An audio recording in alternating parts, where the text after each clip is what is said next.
Good morning, children. Good morning, sir. ಎಲ್ಲಿ ನಿಮ್ಮ ಪರಿಚಯ ಮಾಡಿಕೊಡ್ತೀರಾ? Yes, please. My name is Pratisha Gurashantikori. I am from Gokak. I am studying in Mayo School. Now I passed 7th standard. Now I am going to 8th standard. Okay. Okay. Your name, please. My name is Preeti Padaya Matal. I am studying in 8th standard. I am coming from Bosba. Now I study in 8th standard. Okay. You joined Kadama coaching classes, right? Yes. Okay. ಏನೇನು subjects ಎಲ್ಲ ಪಾಠ ಮಾಡ್ತಾರೆ ಇಲ್ಲಿ? English, Science, Maths, all. Okay. ಬರೀ ಮೂರೇ subject ಅಮ್ಮ ಮತ್ತೆ ಯಾವ್ದಾದ್ರು ಸಬ್ಜೆಕ್ಟ್ ಹೇಳ್ಕೊಡ್ತಾರೆ? Kannada grammar. ಕನ್ನಡ ಗ್ರಾಮರ್ ಕೂಡ ಹೇಳ್ಕೊಡ್ತಾರೆ. ಓಕೆ. ಇವತ್ತು ಯಾವ ಸಬ್ಜೆಕ್ಟ್ ವಿಷಯದ ಬಗ್ಗೆ ಮಾತಾಡೋಣ? English. English. Okay.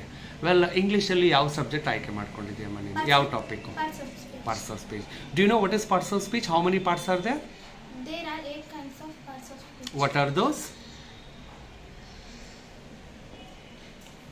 Noun, pronoun, adjective, verb, adverb, preposition, conjunction, interjection. Okay, right.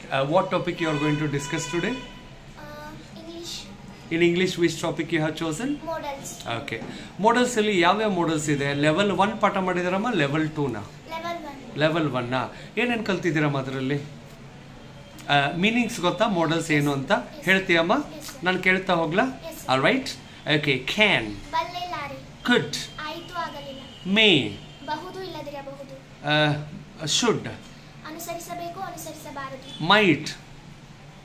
ಬಹುದು ಇಲ್ಲದಿರಬಹುದು. Must. ಅನುಸರಿಸಲೇಬೇಕು ಅನುಸರಿಸಲೇಬಾರದು. Would. ಅನುಸರಿಸುತ್ತಿದ್ದೆವು ಅನುಸರಿಸುತ್ತಲೇವು. Excellent. ತುಂಬಾ ಚೆನ್ನಾಗಿ ಓದಿದ್ದೀರಮ್ಮ. Okay, Pratisha, you said that you know the parts of speech, right? Shall I ask you first 5 parts of speech and you can give the details, both of you? Yes, sir. Right? Okay. You said noun, right? Okay. In noun, how many kinds of noun we have, Pratisha? There are 2 kinds of noun. What are those? Abstract noun and concrete noun. Okay. In concrete noun, what is, okay, let me ask you, what is abstract noun? Abstract noun is a feeling or state of mind. Okay. In concrete, there are a few more. Shall I ask you? Yes. Okay. How do you identify common noun? It is a shapeful. Shapeful. Collective noun. It is a group of or branch of. Bunch of. Okay. Material noun. Shapeless. Shapeless. And proper noun. Second name or brand name. Okay. And one more is? Compound noun. How do you recognize compound noun? In the two words between dash. Okay. There are not only two or more words are used and we use dash in between. Can you give me an example for compound noun? Coconut. Coconut. Brother-in-law. Brother-in-law. These are nicely said. Second one is pronoun. Children, what is a pronoun? Pronoun is a substitute word. Substitute word. What is a subjective pronoun? Anybody can answer. Okay, ಕನ್ನಡದಲ್ಲಿ ಹೇಳಿ. Subjective pronoun ಹೇಗೆ ಗುರುತಿಸ್ತೀರಾ? ಆ ಕೆಲಸ ಯಾರು ಮಾಡಕತ್ತಾರೆ? Okay. ಯಾರು ಮಾಡ್ತಾ ಇದ್ದಾರೆ ಅಂದ್ರೆ ನೌನ್ ಬರುತ್ತಮ್ಮ ಅಥವಾ ಯಾವ ಪ್ರನೌನ್ ಮಾಡ್ತಾರೆ ಅಂತ ಹೇಳ್ತೀರಾ? ಯಾವ pronoun ಮಾಡ್ತಾರೆ? Very good. What is the objective pronoun? ಆ ಕೆಲಸ ಯಾವ pronoun ಮೇಲೆ ಆಧಾರಿತ? Very good, very good. What is the possessive pronoun? Ownership. Ownership. ಅದು ಯಾರದು, ಯಾವ ಪ್ರನೌನ್ದು ಅಂತ ಹೇಳ್ತೀರಾ? That's great. And after that we have reflexive and emphatic. You know the combinations of reflexive and emphatics? Yes, sir. Let me ask you both. You can answer. I, Myself. we, Ourselves. singular you, Yourself. plural you, Yourselves. they, Themselves. he, Himself. she, Herself. it. Itself. Excellent. How do you recognize reflexive pronoun? ಹೇಗೆ ಗುರುತಿಸ್ತೀರಾ ಇದು reflexive emphatic? First reflexive. Combination ದೂರ ದೂರ ಇರ್ತಾರೆ. Very good. And emphatic pronoun Combination ಹತ್ರ ಇರ್ತಾರೆ. Close ಇರುತ್ತೆ, ಹತ್ತಿರದಲ್ಲಿ ಇರ್ತವೆ. Well said, well said. Do you know adjective? Yes. Okay. ಇಂಗ್ಲೀಷಲ್ಲಿ ಅಡ್ಜೆಕ್ಟಿವ್ನ ಹೇಗೆ ಎಕ್ಸ್ಪ್ಲೇನ್ ಮಾಡ್ತೀರಮ್ಮ? ಕನ್ನಡದಲ್ಲಿ adjective? Children, I asked how do you recognise adjective? Descriptive word. Descriptive. ಕನ್ನಡದಲ್ಲಿ ಏನು ಹೇಳ್ತೀರಾ? ನಾಮವಿಶೇಷಣ. ಅಲ್ವಾ? ಅಡ್ಜೆಕ್ಟಿವ್ ಆಫ್ ಕ್ವಾಲಿಟಿ ಹೇಗೆ ಕಂಡುಹಿಡಿತೀರಾ? ಅದು ಯಾವ ತರ ಐತಿ actually? ಹೇಗಿದೆ ಅಂತ. Very good. ಹೌ ಅಂತ ಹೇಳ್ತೀರಾ. Adjective of quantity. How much? How much. Is it countable or uncountable? Uncountable. Very good. Adjective of number? Countable. Count. How many ಅಂತ ಬಳಸ್ತೀರಾ. Excellent, excellent. Right. Let's move to the next one, the easiest topic, verb. Okay. What is verb? An action word. An action word. ಕನ್ನಡದಲ್ಲಿ ಏನು ಹೇಳ್ತೀರಾ? ಕ್ರಿಯಾಪದ. ಕ್ರಿಯಾಪದ. First one position verb ಅಂತ ಕೇಳಿದ್ದೀರಾ? ಅದರಲ್ಲಿ ಏನೇನು ಬರುತ್ತೆ ಪೊಸಿಷನ್ ವರ್ಬಲ್ಲಿ? ವರ್ಬ್ ಬರಲ್ಲ. ಅವನೇನು ಹೇಳ್ತಾರೆ? ಎರಡಿದಾವಲ್ವಾ? ಯಾವ್ದ್ಯಾವ್ದು? ಎಕ್ಸಲೆಂಟ್. ಪ್ರೆಸೆಂಟ್ ಬಿ ಫಾರ್ಮ್ಸ್ ಯಾವ್ದಪ್ಪ? Past B forms? Present have forms? Past have forms? ಇದ್ರ ಜೊತೆಗೆ ವರ್ಬ್ ಇರುತ್ತಾ ಇಲ್ವಾ? ಎಕ್ಸಲೆಂಟ್ ಎಕ್ಸಲೆಂಟ್, ಅದ್ಭುತವಾಗಿ ಓದಿದ್ದೀರಾ. ವೆಲ್, ನೆಕ್ಸ್ಟ್ ಬರ್ತಾ ಇದ್ದೀನಿ ಆಕ್ಷನ್ ವರ್ಬ್. ಆಕ್ಷನ್ ವರ್ಬ್ ಒಂದು ಎಕ್ಸಾಂಪಲ್ ಹೇಳ್ತೀರಾ?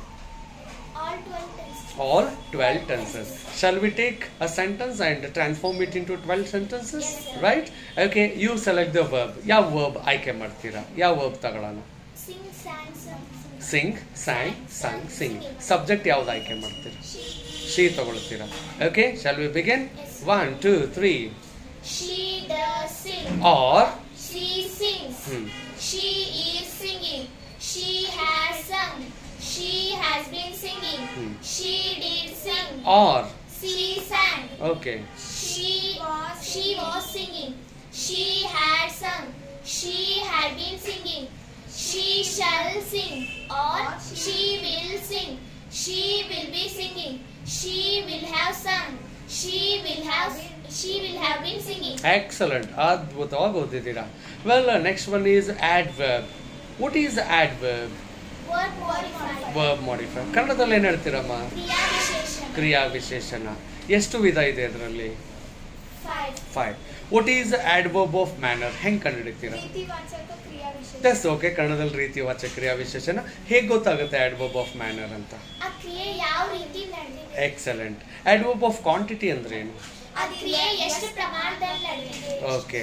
adverb of place ಏನಪ್ಪ? ಆ ಕ್ರಿಯೆ ಯಾವ ಸ್ಥಳದಲ್ಲಿ ನಡೆದಿದೆ. ಓಕೆ, ಎಲ್ಲಿ ಅಥವಾ ಯಾವ ಸ್ಥಳದಲ್ಲಿ ನಡೀತಾ ಇದೆ. And adverb of time. ಆ ಕ್ರಿಯೆ ಯಾವ ಸಮಯದಲ್ಲಿ ನಡೆದಿದೆ. ಓಕೆ. adverb of number. ಆ ಕ್ರಿಯೆ ಎಷ್ಟು ಸಲ ನಡೆದಿದೆ. ಎಷ್ಟೋ ಚೆನ್ನಾಗಿ ಓದಿದ್ದೀರಾ. ಇಂಗ್ಲೀಷ್ ಮೀಡಿಯಂ ಇದ್ರು ಕನ್ನಡದಲ್ಲಿ ಹೇಳ್ತಾ ಇದ್ದೀರಾ, ಕನ್ನಡ ಮೀಡಿಯಂ ಇದ್ರು ಇಂಗ್ಲೀಷ್ ಮೀಡಿಯಮಲ್ಲಿ ಹೇಳ್ತಾ ಇದ್ದೀರಾ. ಅದ್ಭುತವಾಗಿ ಓದ್ತಾ ಇದ್ದೀರಾ. ಹೇಗನ್ಸುತ್ತೆ ಕದಂಬ ಕೋಚಿಂಗ್ ಸೆಂಟರ್? ತುಂಬಾ ಖುಷಿ ಅನಿಸ್ತು. ಖುಷಿ ಆಗ್ತಿದೆ ಅಲ್ವಾ? ಎಲ್ಲ ಸಬ್ಜೆಕ್ಟ್ ಇದೆ ನೀಟಾಗಿ ಹೇಳ್ತಾರಾ? ಯಾವುದನ್ನ ಸಬ್ಜೆಕ್ಟ್ ವೀಕ್ ಇದೆಯಾ? ಫ್ಯಾಕ್ಟ್ ಹೇಳಿ ನನಗೆ. ನಂಗೆ ಮ್ಯಾಥ್ಸ್ ಟಫ್ ಆಗ್ತಾ ಇದೆ. ಚೆನ್ನಾಗಿ ಅನಿಸ್ತಾ ಇದೆ. ಆಲ್ರೈಟ್. ಓಕೆ, ಚೆನ್ನಾಗಿ ಓದಿಮ್ಮ. ಹೀಗೆ ಎಲ್ಲ what is your aim Pratisha? ಏನು ಆಗ್ಬೇಕು ಅನ್ಕೊಂಡಿದ್ದೀರಾ ಫ್ಯೂಚರಲ್ಲಿ? Doctor. You want to become a doctor. Any specialist doctor? Dentist. Dentist you have to become. ನೀವೇನಾಗಬೇಕಮ್ಮ Preeti? I want to become a software engineer. Software engineer. I wish you both all the very best for your future and your. ಅದ್ಭುತವಾಗಿ ಓದ್ತಾ ಇದ್ದೀರಮ್ಮ. ಹೀಗೆ ಚೆನ್ನಾಗಿ ಓದಿ. Right. All the very best. Thank you so much. It was a nice time with you. Thank you, sir. Okay.